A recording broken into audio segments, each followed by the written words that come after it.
সামনে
ভুল করছে কেন জানি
আমি বলতে চাই ওই চাষারে হত্যা প্রাণ তাই ওদের গায়ে একটা চাবুকে ঘা করলে আমার এই বিস্তারখানা বিশালভাবে গন্ধ উঠবে।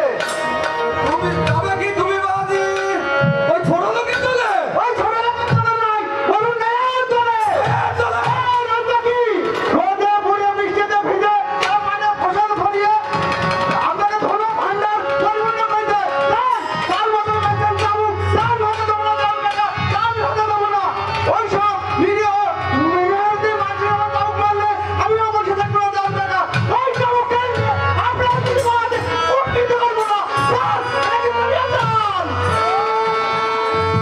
বেশ, তোমার কথাগুলো আমার মনে থাকবে। শোনো আজি, আমরা কেন বলছি সেই কথাটা একবার ভেবে চিন্তে দেখো। কে তুমি ভাই? আমাকে রক্ষা করতে পিস্তল হাতে ছুটে এসেছো? আমি সেনাপতির পুত্র সুমন সেন, মেয়ের পুতারি গরিবের বন্ধু। তাই তোমার বিবাদে আমি নাকি পালাম না বন্ধু। তাই তোমার বিবাদে আমি ছুটে এসেছি। যাও ভাই, তুমি এখন মুক্ত। ঠিক আছে ভাই, আমি গায়ে ঘুরে গেল। আপনার এই উপকারের কথা আমার সারা জীবন মনে থাকবে। আর কাঞ্চননগরে গিয়ে বলবো, কি বললো ভাই? বলবো রাজবাড়িতে একটি লোকে রয়েছে, সে হলো মেহের পূজারী গরিবের বন্ধু সুমন সেন। তাই বলেন ভাই, আসি ভাই, বিদায়। আমিও সুমন সেন। যতক্ষণ আমার হাতে এই অস্ত্র আছে ততক্ষণ আমি নেই। ধ্বংস হতে দেব না, ধ্বংস হতে দেব না, ধ্বংস হতে দেব না। কখন জনগণ হলো গিয়েছে, এখনো সে ফেরছে না কেন? তাকে রাজাকে বলুন তো, আমাদের ঘরে কিছু দেয় মন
ছেড়ে দিতে চাচ্ছে না যুবরাজ।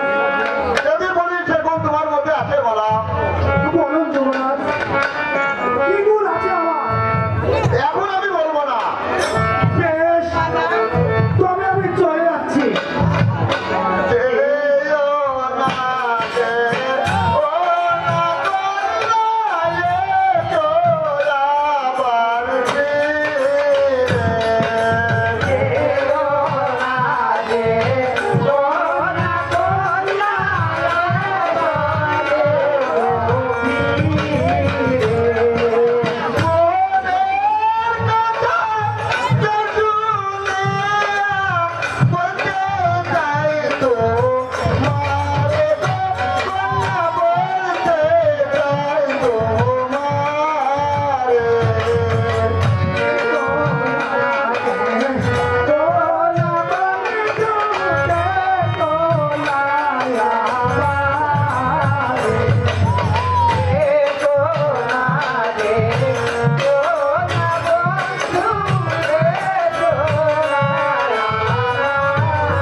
এই চন্দ্র চূর্ণ সাক্ষী রেখে তোমার বলে এই হৃদয়ের মালাটা পরিয়ে দিলাম যুবরাজ।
যুবরাজ, আপনি এখানে আর আমি কিনা সারা বল খুঁজে পাচ্ছি।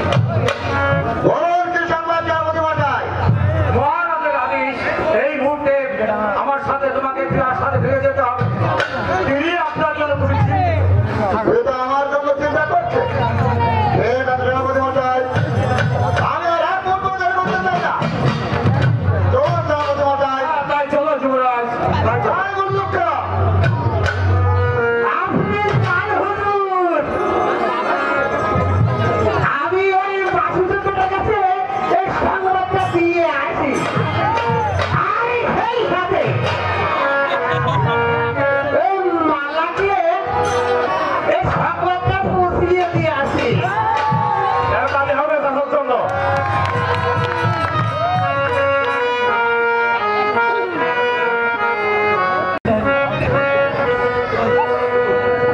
বলো রাবণ সেন, এ তোমার অভিযোগ? আমার অভিযোগ যুবরাজ বিজয় কুমারের বিরুদ্ধে। বলো, বিজয় কুমারের কি অপরাধ? আমি বলতে সাহস পাচ্ছি না মহারাজ। বিজয় কুমার রাবণ সেন, যুবরাজ শিকারে গিয়ে একটা ভিখারির মেয়ের সাথে প্রেম বিনিময় করছে মহারাজ। রাবণ সেন! এত বড় সাহস, তোমার একমাত্র পুত্র বিজয় কুমারের উদ্দেশ্যে কুমারাবতী তুমি ছাড়! এক বিন্দু মিথ্যা বলিনি মহারাজ। আমি যুবরাজকে খুঁজতে গিয়ে আমি নিজ চোখে দেখেছি সেই ছোট লোকের মেয়েটা যুবরাজ বিজয় কুমারের বাহু বন্ধ। চুপ করো রাবণ সেন, আমি ভেবে পাচ্ছি না। যুবরাজ বিজয় কুমার কেমন করে ধন দিয়েছে লজ্জা মারল। আমিও তাই ভাবছি মহারাজ, যুবরাজ কেমন করে আপনার মাথায় ধনুকের বর্ষা তুলে দিয়ে একটা ভিখারির মেয়ের সাথে প্রেম করতে পারলো। এ অসম্ভব রাবণ সেন, তা হতে আমি দেব না। তোমার এই কথা যদি সত্য হয়ে থাকে তবে সেই রূপর ভিখারির বাচ্চাকে এমন শাস্তি দেব যা থেকে সেই কেউ কোনোদিন কল্পনাও করতে পারবে না। আমি তার পূর্বে যুবরাজকে আমার সামনে রেখে জিজ্ঞাসা করে দেখুন আমার অভিযোগ মিথ্যা কিনা মহারাজ। তাই করব রাবণ সেন। এখন বিজয় কুমারকে এখানে আসুন। এই শিক্ষা সে কোথায় পেয়েছে? এই কে আছে?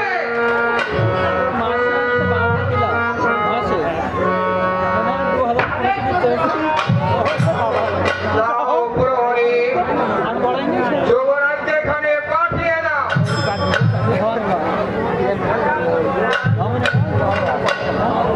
ও ভগবান, তুমি এমন সন্তান আমাকে দিয়েছ। এ নারী মোহে পড়ে বেতারে মাথায় কলঙ্কের প্রশ্ন ঢেলে দিতে পারে, তার হৃদয়ের জ্ঞানটুকু হারিয়ে ফেলেছে।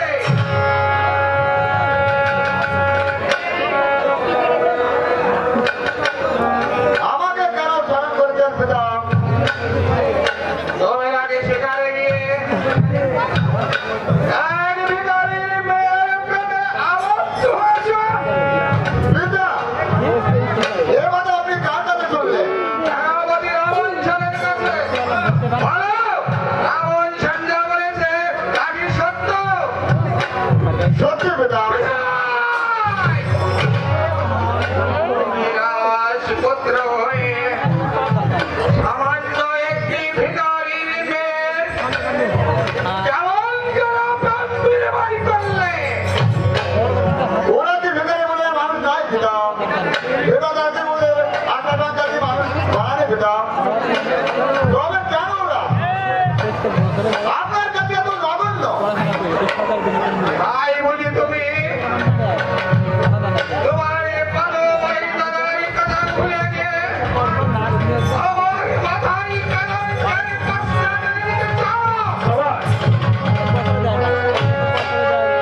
আমি জানি মানুষ হয় মানুষকে ভেদা করা কোনো নির্বাচনে যেটা হ্যাঁ পিতা আমি জানি তোমার ধর্মের কথা।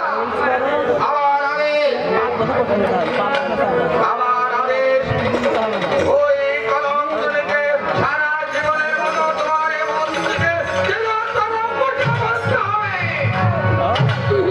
আর কোনোদিন যদি ওই ভিখারি শিকারের উদ্দেশ্যে রাশনের বাড়ি যেতে পারবে না, মনে থাকে যেন।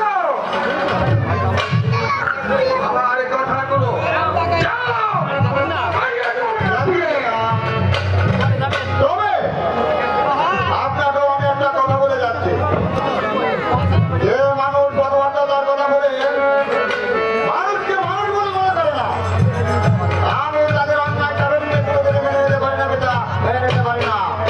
হ্যাঁ, দেখলেন তো মহারাজ, ভেবেই কি পরিহাস। যুবরাজ, আপনাকেও আজ ছেড়ে চলে গেল। আয় শুনলাম, কিন্তু যেমন করে হোক যুবরাজকে ওই পার থেকে ফিরে আনতে হবে না বলছেন। আমার মনে হয় সেই নম্বর ভিখারির বাচ্চাকে একবার সাহিত্য করা প্রয়োজন না। হ্যাঁ বলছেন, তুমি ঠিকই বলেছ। আগে ওই শয়তান বাসুদেব পানাকে আমি একবার দেখতে চাই। আর কত বড় স্পর্ধা যুবরাজ বিদায়ী কুমারের পেছনে তার একই রক্তরক্তটামে এবার শাস্তি কত ভাঙার হতে পারে। সেটাই উত্তম বুদ্ধি মহারাজ। তবে কি আমি সেই প্রিয়টার সন্ধানে ছুটে যাব? তাই যাও না বলছেন, যেমন করে হোক সারা গ্রাম খুঁজে হলো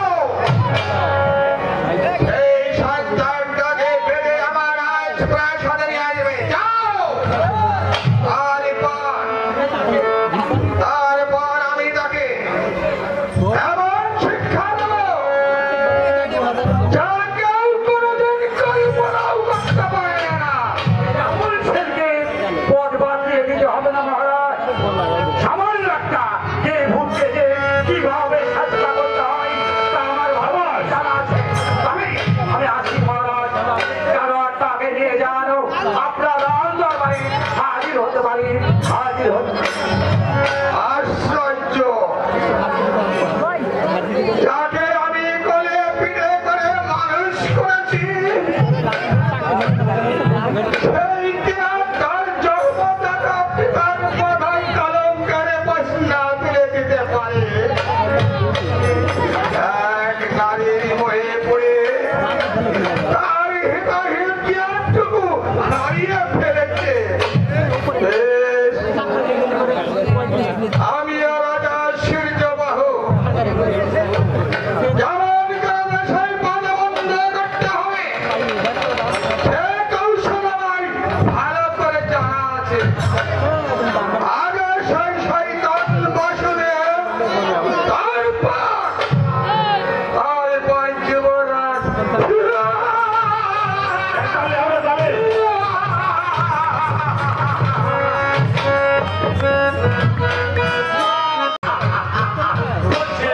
সারা বাড়িটা দাও দাও করে চলছে, কিন্তু কোথায় সেই শয়তান বাসুদেব?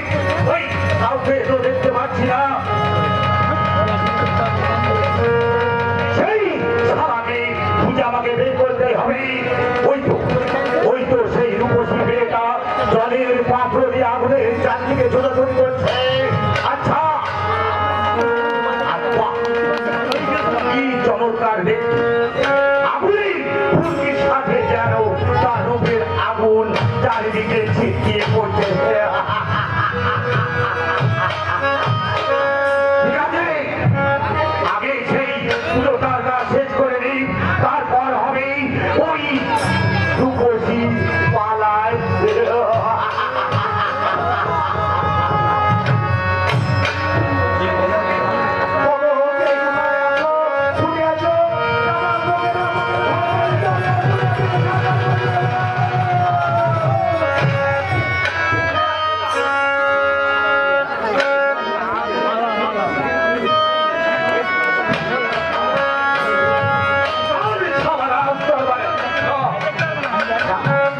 চল যাবি না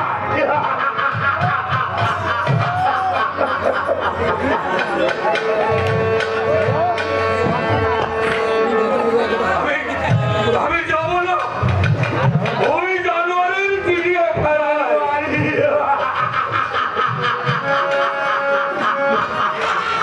বল বল এই শালা যাবি না যাবি না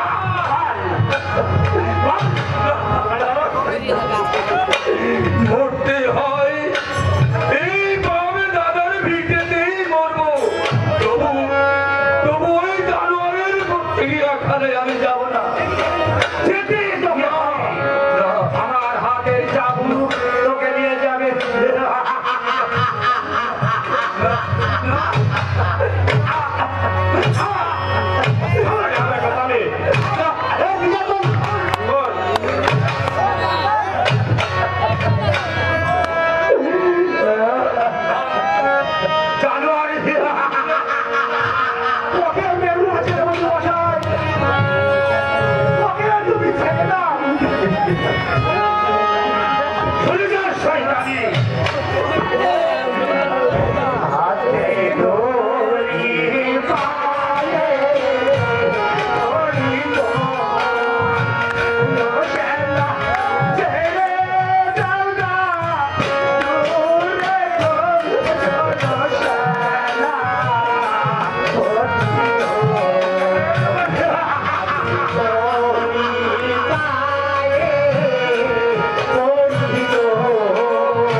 করে না, ক্ষমা করে না।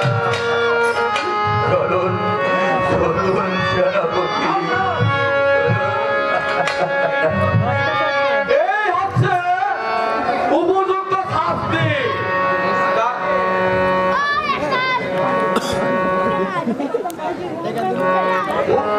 এই হচ্ছে উপযুক্ত বিচার,